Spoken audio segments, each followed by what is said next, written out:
இயற்பகை நாயனார் பூம்புகார்ல வாணிப தொழில் செஞ்சுட்டு வந்தாரு. அவருக்கு சிவபெருமான் மேல ரொம்ப பக்தி.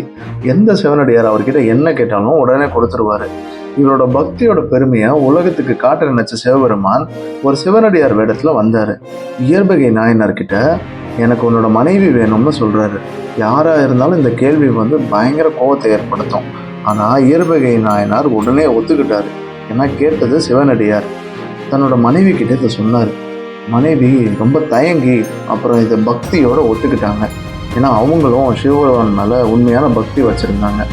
என்னதான் அவங்க ஒத்துக்கிட்டாலும் அவங்க உறவினர்களும் ஊர் மக்களும் இதை கடுமையா எதிர்த்தாங்க.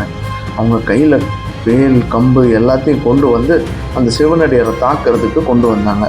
அப்போ இயற்பகை நாயனாரே கையில ஒரு வாளை எடுத்து இந்த உறவினர்கள் எல்லாரோட தலையும் வெட்டி ஊர் எல்லையை தாண்டி சிவனடியாரையும் மனைவியும் பத்திரமா போய் விட்டுட்டு வந்தாரு. அந்த அளவுக்கு அவருக்கு சிவபெருமான் மேல பக்தி, சிவனடியார் கேட்டதை கொடுக்கணுன்ற ஒரு உறுதி. அப்போ அவர் விட்டுட்டு வரும்போது சிவனடியாரோட குரல் கேட்டுச்சு, ஆபத்து, என்னை காப்பாத்துங்க அப்படின்னு. இப்போ என்னன்னு அவர் திரும்பி போய் பார்த்தா அந்த இடத்துல வானத்துல ஒரு பெரிய ஒளி. சிவபெருமான் நந்தியோட தரிசனம் கொடுத்தார். இதை பார்த்து இயற்பகை நாயனார் எல்லாமே சிவபெருமானோட திருவிளையாடல்னு புரிஞ்சு மகிழ்ச்சியில எல்லையில்லா இன்பம் தந்தாய் போற்றின்னு வணங்கினார்.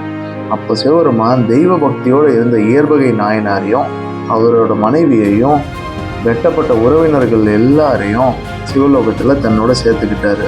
சிவபெருமான் மேல உள்ள பக்தியால இயற்கைக்கு மாறா பண்ணதுனால இயற்பகை நாயனார்னு பெயரும் வந்துச்சு.